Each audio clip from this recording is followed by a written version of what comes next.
Mahamaya fishing and কুকিংয়ে সবাইকে স্বাগত। আজকে আমরা আবারও আসছি ইসামতি নদীতে। বড়শি 4টা ফেলাইছি। রাহুল, আমি পুলক, আমার আরেক পার্টনার আসতে পারে নাই, কাজে ব্যস্ত, দীপঙ্কর সেন।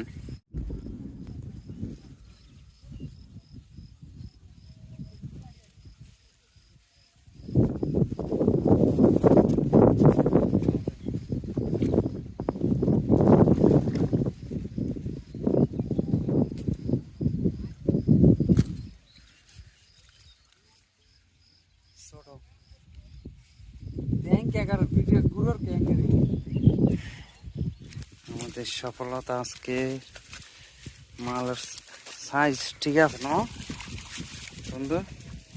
মানে অল্প টাইমের মধ্যে